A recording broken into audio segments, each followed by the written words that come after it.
Welcome to our favourite programme Maha talkies. వచ్చే summer పై focus పెట్టిన స్టార్ ఫ్యాన్స్ బాబాయ్ అబ్బాయి సినిమాల సంగీతం గురించి తమన్ దాదాకు Dada Saheb Phalke award, modulation body language తో నవ్వించిన రమణారెడ్డి, 7.5 దశాబ్దాల లైలా మజ్ను. ఈ విశేషాలతో పాటు దేవర కలెక్షన్ పై జరుగుతున్న రసవత్తర చర్చ గురించి తెలుసుకుందాం. ప్రస్తుతం తెలుగు సినీ ఫ్యాన్స్ అందరిలోనూ దేవర సినిమా చర్చే సాగుతోంది. టాక్ డివైడ్ గా ఉన్న వసూళ్లు భలేగా ఉన్నాయని చెప్తున్నారు. ఇంతకు దేవర సినిమా హిట్టా ఫట్టా అంటూ డిస్కషన్స్ భలేగా ఊపందుకున్నాయి. ఆ ముచ్చటేంటో చూద్దాం. యంగ్ టైగర్ ఎన్టీఆర్ హీరోగా కొరటాల శివ దర్శకత్వంలో తెరకెక్కిన దేవర పార్ట్ 1 సినిమా వసూళ్లు పలు చోట్ల రికార్డులు నెలకొల్పాయి. ఈ ఏడాది అత్యధిక వసూళ్లు చూసిన చిత్రంగా కల్కి 2898 ఏడి నిలిచినప్పటికీ తెలుగు రాష్ట్రాల్లో మొదటి రోజున దేవర చేసిన హంగామా అంతా ఇంతా కాదు. అనేక కేంద్రాల్లో స్టేట్ రికార్డ్స్ నెలకొల్పింది దేవర. తెలంగాణలో సినిమా సెంటర్ అనగానే హైదరాబాద్ ఆర్టీసీ క్రాస్ రోడ్స్నే పేర్కొంటారు. ఈ సెంటర్లో మొదటి రోజున ₹1 కోటి చూసిన తొలి చిత్రంగా దేవర రికార్డు నెలకొల్పింది. ఆంధ్ర సీడెడ్ ఏరియాల్లోనూ దేవర మొదటి రోజున వసూళ్ల బీభత్సం సృష్టించింది. ఇక అమెరికాలో అయితే ఇప్పటి వరకు ఏ ఇండియన్ మూవీ వసూలు చేయనంతగా దేవర మొదటి రోజున మూట కట్టుకుంది.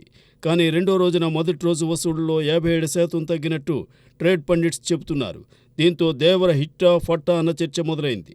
ఈ నేపథ్యంలోనే పలు కథనాలు వినిపిస్తున్నాయి. దేవరతో పాటు ఎన్టీఆర్ సోలో హీరోగా నటించిన అంతకుముందు 2 చిత్రాలను పరిశీలిస్తే ఓ విషయం బోధపడుతుందని ఫ్యాన్స్ విశ్లేషిస్తున్నారు. దేవరకు ముందు ఎన్టీఆర్ RRR మల్టీ స్టారర్ కాబట్టి దాన్ని పక్కన పెడితే మిగతా 2 చిత్రాలకు దేవరకు ఓ పోలిక కనిపిస్తోంది. అదేమిటంటే దేవరకు ముందు ఎన్టీఆర్ హీరోగా వచ్చిన సినిమా అరవింద సమేత. ఈ చిత్ర దర్శకుడు త్రివిక్రమ్కు ఈ సినిమాకు ముందు అజ్ఞాతవాసి వంటి ఫ్లాప్ ఉంది. అంటే ఎన్టీఆర్ సినిమాతోనే త్రివిక్రమ్కు హిట్ దక్కిందని అభిమానుల భావన. అరవింద్ సమేతకు ముందు ఎన్టీఆర్ చిత్రం జై లవకుశ. ఈ చిత్ర దర్శకుడు బాబీ అంతకుముందు తీసిన సర్దార్ గబ్బర్ సింగ్ కూడా పరాజయం పాలైంది. జై లవకుశ మంచి వసూళ్లు చూసింది. ఆ లెక్కన బాబీకి కూడా ఎన్టీఆర్ సినిమాయే హిట్ ఇచ్చిందని ఫ్యాన్స్ అభిప్రాయం. ఇక దేవర విషయానికి వస్తే దర్శకుడు కొరటాల శివ ముందు సినిమా ఆచార్య అపజయాన్ని చవిచూసింది. ఇలా ఇంతకుముందు లెక్కలతో పోల్చి చూస్తే కొరటాల శివకు కూడా ఎన్టీఆర్ దేవరతోనే విజయం దక్కిందని ఫ్యాన్స్ బల్లగుద్ది చెబుతున్నారు. దేవర సినిమా ప్రీ రిలీజ్ థియేట్రికల్ బిజినెస్ 182 కోట్లకు పైగా సాగింది. ఈ సినిమాకు బ్రేక్ ఈవెన్ రావాలంటే 184 కోట్లు షేర్ రావాలి. అప్పుడే దేవర సినిమాను సక్సెస్గా గుర్తిస్తారు. 3 రోజులకు దేవర సినిమా 400 కోట్లకు పైగా సాధించిందని ప్రకటించారు. లెక్కలు చూస్తే తప్పకుండా బ్రేక్ ఈవెన్ వచ్చి ఉంటుంది. ఈ సినిమా రాబోయే రోజుల్లోనూ మంచి వసూళ్లు చూస్తే అప్పుడు బాక్సాఫీస్ రేంజ్ను నిర్ణయించవచ్చని ట్రేడ్ పండిట్స్ చెబుతున్నారు. ఈ ఏడాది విడుదలైన చిత్రాల్లో కల్కి 2898 ఏడి 1000 కోట్లు గ్రాస్ చూసిందని టాక్. అక్టోబర్ 10 దాకా స్టార్ హీరోస్ సినిమాలేవీ లేవు. ఇది ఎన్టీఆర్ దేవరకు కలిసొచ్చే అంశం అంటున్నారు. మరి అలాగా దేవర ఎంత వసూలు చేస్తుందో దాన్ని బట్టి ఏ రేంజ్ హిట్టో చెప్పవచ్చు. అప్పటిదాకా దేవర ఎంత వసూలు చేస్తుందో చూద్దాం. దసరా సీజన్ వచ్చేస్తుంది. తరువాత దీపావళి, ఆపై క్రిస్మస్. ఇలా పర్వదినాల్లో పరమానందం పంచేందుకు సినిమాలు ముస్తాబవుతున్నాయి. అయినా అప్పుడే సమ్మర్ సందడిపై ఫోకస్ చేశారు సినీ ఫ్యాన్స్. మరి వేసవిలో బాక్సాఫీస్ వేడి రాజేసి మూవీస్ ఏంటో చూద్దాం. తెలుగు సినిమాకే కాదు, ఇండియాలో పలు భాషా చిత్రాలకు పలు సీజన్స్ ఉన్నాయి. మన తెలుగు సినిమా విషయానికి వస్తే సంక్రాంతి, సమ్మర్, దసరా, క్రిస్మస్ ప్రధానమైన సీజన్స్. వీటితో పాటు మధ్య మధ్యలో పలకరించే ఉగాది, శ్రీరామనవమి, దీపావళి పర్వదినాల్లోనూ సినిమాలు రిలీజ్ చేసి ప్రేక్షకులను ఆకట్టుకునేవారు. నిజానికి అమావాస్య సెంటిమెంట్ ప్రకారం దీపావళికి తెలుగువారు సినిమాలు విడుదల చేసేవారు కారు. కానీ ఈ మధ్య తమిళ చిత్రాల తెలుగు అనువాదాలు దీపావళికి వస్తున్నాయి. దాంతో తెలుగువారు కూడా మనము రిలీజ్ చేస్తే పోలా అనుకుంటూ కొన్ని సినిమాలు తెస్తున్నారు. అలా ఉంచితే రాబోయే సమ్మర్ సీజన్పై అప్పుడే చర్చలు సాగుతూ ఉండడం విశేషం. మార్చి చివరి వారం మొదలు జూన్ మొదటి భాగం దాకా వేసవి సాగుతుంది. అంటే దాదాపు 3 నెలలు సమ్మర్ సందడి ఉంటుంది. పొంగల్ తరువాత టాప్ స్టార్స్ గురి వేసవిపైనే నెలకొంటుంది. రాబోయే వేసవిలో ముందుగా మార్చి 28న పవన్ కళ్యాణ్ హరిహర వీరమల్లు జనాన్ని పలకరించనుంది. తరువాత Prabhas the Rajasaab, Nani hit 3, Yash Toxic, Sekhar Kammula Kubera కూడా వేసవిలో వేడి రాజేయడానికి సిద్ధమవుతున్నాయి. పవన్ కళ్యాణ్ హరిహర వీరమల్లు జనాన్ని పలకరించిన దాదాపు 2 వారాలకే, అంటే ఏప్రిల్ 10న ప్రభాస్ ద రాజాసాబ్ వెలుగు చూడనుంది. మార్చి 28వ తేదీనే విజయ్ దేవరకొండ కొత్త సినిమా కూడా వస్తుందని టాక్. ప్రభాస్ ద రాజాసాబ్ రోజునే కన్నడ స్టార్ ఎస్ టాక్సిక్ సినిమా ఏప్రిల్ 10న సందడి చేయనుందని సమాచారం. నాని నటించి నిర్మిస్తోన్న హిట్ 3 మే 1వ తేదీన పట్టు చూపించనుంది. నాగార్జున ముఖ్య పాత్రలో ధనుష్ హీరోగా శేఖర్ కమ్ముల రూపొందిస్తున్న కుబేర్ కూడా వేసవినే టార్గెట్ చేసింది. ప్రస్తుతం పొంగల్పై గురిపెట్టిన కొన్ని స్టార్ మూవీస్ అప్పుడు కాకపోతే వేసవికే వద్దామని చూస్తున్నాయట. టాప్ స్టార్ సినిమాలు వేసవికి అనుకున్నట్టుగానే వస్తే సందడి భలేగా ఉంటుందని ట్రేడ్ పండిట్స్ అంచనా. ఇదిలా ఉంటే సినిమాలను జనం చూసే సీజన్స్లో అన్ని థియేటర్లు బిగ్ స్టార్స్కే సరిపోతే మరి చిన్న సినిమాల పరిస్థితి ఏంటని ప్రశ్నించేవారున్నారు. నిజంగానే వేసవి సీజన్ 3 నెలల్లో ఒక్కో నెలకు ఒక్కో స్టార్ హీరో బరిలోకి దిగితే బాగుంటుందని కొందరు సూచిస్తున్నారు. కానీ ఎవరికి వారు తమ డేట్స్ ఫిక్స్ చేసుకున్నారాయే. వీరిలో ఎవరు వెనక్కి జరుగుతారో ఎవరు ముందుకు నడుస్తారో చూడాలి. బాబాయ్ అబ్బాయి సినిమాలతో బంచిక్ బమ్ ఆడించేస్తా అంటున్న తమన్ గతంలో వారి సినిమాలకు పలికించిన బాణీల కన్నా మిన్నగా ఈసారి స్వరాలు సాగుతాయని బల్లకుద్ది చెప్తున్నారు తమన్. దాంతో సదరు బాబాయ్ అబ్బాయి సినిమా ఫ్యాన్స్ లో ఆనందం అంబరానంటుతోంది. ఆ విశేషం ఏంటో చూద్దాం. Power star Pawan Kalyan OG సినిమాపై ఫ్యాన్స్లో బోలెడు అంచనాలున్నాయి.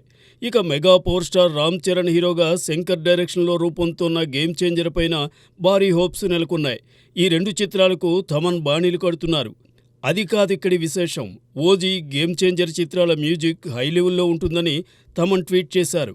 అందుకు అనుగుణంగానే ఆ 2 సినిమాల నుండి వచ్చిన అవుట్పుట్స్లో తమన్ బాణీలు వినిపిస్తున్నాయి. సుజిత్ డైరెక్షన్లో పవన్ కళ్యాణ్ హీరోగా తెరకెక్కుతున్న ఓజీ సినిమా టీజర్లో తమన్ పలికించిన ట్యూన్స్ ఆకట్టుకుంటున్నాయి. అలాగే గేమ్ చేంజర్లో ఇప్పటికే ఓ పాట భలేగా అలరిస్తోంది. ఈ మధ్య మరో పాట ప్రోమో జనాన్ని పలుకరించి మరింత ఉత్సాహం పెంచుతోంది. ఈ 2 చిత్రాలకు తమన్ అందించిన ట్యూన్స్ ఫ్యాన్స్కు ఎన్నెన్నో ఆశలు రేపుతున్నాయి. పవన్ కళ్యాణ్ ఓజీ కంటే ముందుగానే రామ్ చరణ్ గేమ్ చేంజర్ వెలుగు చూడనుంది. ఈ చిత్రం డిసెంబర్ 20న విడుదలకు ముస్తాబవుతోంది. ఈ నేపథ్యంలోనే గేమ్ చేంజర్లోని మా మచ్చా మచ్చారా సాంగ్ భలేగా అలరిస్తోంది. గతంలో తమన్ బాణీల్లో రూపొందిన పవన్ కళ్యాణ్ చిత్రాలు వకీల్ సాబ్, భీమ్లా నాయక్ 2 100 కోట్లకు పైగా వసూలు చూశాయి. ఈ 2 చిత్రాల్లో పాటల కంటే నేపథ్య సంగీతంతో భలేగా మురిపించారు తమన్. ఇక రామ్ చరణ్తో తమన్ కాంబోలో వెలుగు చూసిన నాయక్, బ్రూస్లీ 2 సినిమాల్లోనూ పాటలు ఫ్యాన్స్ ఆకట్టుకున్నాయి. వీటిలో నాయక్ బంపర్ హిట్గా నిలిచింది.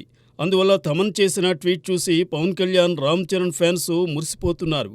మరి ఓజీ, గేమ్ చేంజర్ చిత్రాలకు తమన్ బాణీలు ఏ రేంజ్లో అలరిస్తాయో, ఆ సినిమాలు ఏ స్థాయి సక్సెస్ చూస్తాయో చూద్దాం. ఐఎమ్ ఏ డిస్కో డాన్సర్ అంటూ యావత్ భారతదేశాన్ని ఉర్రూతలూగించారు మిథున్ చక్రవర్తి. ఆయన కీర్తి కిరీటంలో ప్రతిష్టాత్మకమైన దాదా సాహెబ్ ఫాల్కే అవార్డు చేరనుంది. మిథున్ కు దాదా సాహెబ్ ఫాల్కే అవార్డు ప్రకటించగానే పలువురు సినీ ప్రముఖులు అభినందనలు తెలిపారు. టాలీవుడ్ లోనూ మిథున్ తో అనుబంధం ఉన్నవారు శుభాకాంక్షలు తెలపడం విశేషం. మిథున్ చక్రవర్తికి చిత్రసీమలో అత్యంత ప్రతిష్టాత్మకమైన దాదాసాహెబ్ ఫాల్కే అవార్డు ప్రకటించగానే ఉత్తరం, దక్షిణం అన్న తేడా లేకుండా అన్ని సినిమా రంగాల నుండి అభినందనల వెల్లువ మొదలైంది. ముఖ్యంగా టాలీవుడ్లోనూ మిథున్ను బాలకృష్ణ, పవన్ కళ్యాణ్ వంటి పలువురు బిగ్ స్టార్స్ అభినందించారు. ఇక బాలీవుడ్లో అయితే లెక్కకు మిక్కిలి శుభాభినందనలు మిథున్ తలుపు తట్టాయి. మిథున్ చక్రవర్తి అంటే చాలామంది గుర్తుకు వచ్చేది హిందీలో ఆయన నటించిన కమర్షియల్ మూవీసే. అయితే అంతకు ముందే బెంగాలీలో తనదైన బాణీ పలికించారు మిథున్. ఆ మాటకొస్తే మృణాల్ సేన్ తెరకెక్కించిన మృగయా చిత్రంలో తొలిసారిగా మిథున్ నటించారు. ఆ చిత్రంతోనే మిథున్ బెస్ట్ యాక్టర్గా నేషనల్ అవార్డు సంపాదించారు. మిథున్ కంటే ముందు ఎంతోమంది ప్రతిభావంతులు ఉత్తమ నటులుగా జాతీయ పురస్కారం అందుకున్నారు. అయినప్పటికీ తొలి చిత్రం మృగయాతోనే నేషనల్ అవార్డు దక్కించుకున్న మిథున్పై ప్రత్యేక కథనాలు వెలువడ్డాయి. దాంతో ఒక్కసారిగా మిథున్ అందరి దృష్టిని ఆకర్షించారు. ఆపై హిందీలో మిథున్ నటించిన డిస్కో డాన్సర్, డాన్స్ చిత్రాలు యావత్ భారతాన్ని విశేషంగా అలరించాయి. కొందరు మిథున్ను మరో అమితాబ్ బచ్చన్గా కీర్తించారు. మరికొందరు పూర్ మ్యాన్స్ అమితాబ్ అని కితాబునిచ్చారు. ఏదేమైనా మిథున్ తనకంటూ ఓ ప్రత్యేకతను చాటుకుంటూ సాగారు.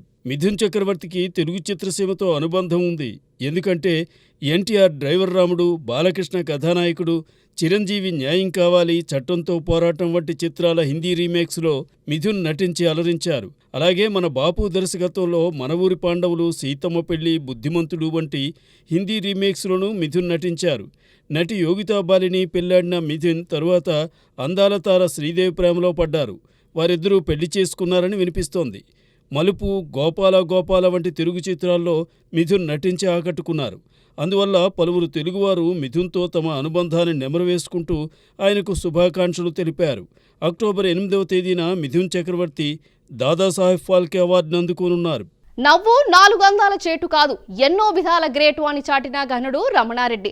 అక్టోబర్ 1న రమణారెడ్డి జయంతి. ఈ సందర్భంగా ఆయన పంచిన నవ్వులు గుర్తు చేసుకుందాం. పీలగా కట్టెలాగా ఉండే శరీరంతో ఉన్న రమణారెడ్డిని చూడగానే ప్రేక్షకుల్లో నవ్వులు నాట్యం చేసేవి. తన దరికి చేరిన ఏ పాత్రనైనా ఇట్టే పట్టేసి దానితో కనికట్టు చేసేవారు రమణారెడ్డి. తొలుత నెల్లూరులో శానిటరీ ఇన్స్పెక్టర్గా పనిచేసేవారు రమణారెడ్డి. తెలుగువారి తొలి రంగుల చిత్రం లవకుశులు నిర్మించిన ఏ శంకర్రెడ్డి, రమణారెడ్డి ఒకే ప్రాంతం వారు, మంచి మిత్రులు. అంతకుముందు స్టేజిపై రమణారెడ్డి చేసే మ్యాజిక్ భలేగా ఆకట్టుకునేది. దానిని చూసిన శంకర్రెడ్డి సినిమాల్లో రాణిస్తామని ప్రోత్సహించారు. ఆయన ప్రోత్సాహంతోనే రమణారెడ్డి తొలిసారి మాయపిల్ల అనే చిత్రంలో కనిపించారు. తరువాత రమణారెడ్డిలోని ప్రతిభకు తగ్గ పాత్రలు లభిస్తూ వచ్చాయి. ముఖ్యంగా విజయ సంస్థ నిర్మించిన మిస్సమ్మ, మాయాబజార్, గుండమ్మ కథ చిత్రాల్లోని రమణారెడ్డి పోషించిన పాత్రలు విశేషంగా అలరించాయి. ఈనాటికి సదరు చిత్రాలను చూసినప్పుడు రమణారెడ్డి కామెడీ కట్టిపడేస్తూ ఉంటుంది. రమణారెడ్డి, రేలంగి ఇద్దరూ తెలుగువారి లారెల్ అండ్ హార్డీగా పేరొందారు. వారిద్దరూ కలిసి నటించిన అనేక చిత్రాలు ప్రేక్షకులను ఆకట్టుకున్నాయి. పీలగా ఉన్న కొన్ని పౌరాణిక, జానపద చిత్రాల్లో రమణారెడ్డి వేసిన వేషాలు జనాన్ని అలరించాయి. ఆయన ధరించిన పాత్రలను ఇతరులు అనుకరించాలన్నా కుదిరేది కాదు. అంతలా తనదైన బాణీ పలికించారు రమణారెడ్డి. ఎన్టీఆర్, ఏఎన్ఆర్ సొంత చిత్రాల్లోనూ రమణారెడ్డి నటించి మంచి పేరు సంపాదించారు. అందరికీ తలలో నాలుకలా ఉండేవారు రమణారెడ్డి. పిన్న వయసులోనే కన్నుమూసిన రమణారెడ్డి హాస్యం మాత్రం చిరస్థాయిగా జనం మదిలో నిలిచింది. 1921 అక్టోబర్ 1న రమణారెడ్డి జన్మించారు. ఆయన శత జయంతి 2021లోనే పూర్తయింది. అయితే అప్పట్లో ఆరంభించిన రమణారెడ్డి ప్రత్యేక సంచిక ఇప్పుడు వెలుగు చూడనుంది. దేవదాస్ కన్నా ముందే నట సామ్రాట్ ఏఎన్ఆర్ ను ట్రాజెడీ రోల్లో చూపించిన చిత్రం లైలా మజ్ను. భానుమతి లైలాగా నటించిన ఈ చిత్రం అక్టోబర్ 1న 75 ఏళ్లు పూర్తి చేసుకుంటోంది.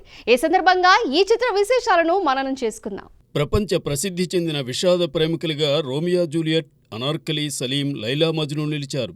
నట సామ్రాట్ ఏఎన్ఆర్ అదృష్టమేమో కానీ అనార్కలి చిత్రంలో సలీంగా నటించారు. అంతకుముందు లైలా మజ్నులో ప్రేమికుడిగానూ మురిపించారు. ఇక మన భారతీయ సాహిత్యంలో బెంగాలీ నవల దేవదాసు ఆధారంగా తెరకెక్కిన చిత్రంలోనూ భగ్న ప్రేమికునిగానే ఆయన ఆకట్టుకున్నారు. ఇలా విషాదాంత ప్రేమ కథా చిత్రాల్లో నటించి తనదైన బాణీ పలికించారు అక్కినేని. మహానటి భానుమతి, ఆమె భర్త రామకృష్ణ నిర్మించిన లైలా మజ్ను చిత్రం 1949 అక్టోబర్ 1న తెలుగు, తమిళ భాషల్లో విడుదలైంది. భరణి పిక్చర్స్ పతాకంపై రూపొందిన ఈ చిత్రం రామకృష్ణ దర్శకత్వంలో రూపొందింది. మంచి విజయం సాధించింది. సూఫీ సాహిత్యంలో వినిపించే లైలా మజ్ను కథకు తెలుగు జిలుగు అద్దె అలరించారు సముద్రాల. లైలా మజ్ను చిత్రానికి సిఆర్ సుబ్బరామన్ సంగీతం సమకూర్చారు. బిఎస్ రంగా ఛాయాగ్రహణం నిర్వహించారు. వేదాంతం రాఘవయ్య నృత్యం రూపొందించారు. సముద్రాల సీనియర్ రచన చేశారు. దాదాపుగా వీరందరూ తరువాత 4 ఏళ్ల వరకు 1953లో దేవదాసు రూపకల్పనలో పాలుపంచుకున్నారు. ఈ టీం విషాదాంత ప్రేమ కథ దేవదాసును తెరకెక్కించి విజయం సాధించడం విశేషం. లైలా మజ్ను చిత్రంలో భానుమతి డామినేషన్ కనిపించిన ఏఎన్ఆర్ తన ఖైస్ పాత్రను ఎంతో సమర్థవంతంగా పోషించారు. మజ్నుగా తెలుగువారి మదిలో చెరగని ముద్ర వేశారు ఏఎన్ఆర్. ఆయన నట వారసుడు నాగార్జున సైతం మజ్ను అనే సోషల్ మూవీలో నటించి ఆకట్టుకున్నారు. అక్కినేని 3వ తరం హీరో నాగ చైతన్య కూడా మిస్టర్ మజ్నుగా జనాన్ని పలకరించారు. ఇలా మజ్ను ఏఎన్ఆర్ ఫ్యామిలీ కలిసి వచ్చిందనే చెప్పవచ్చు.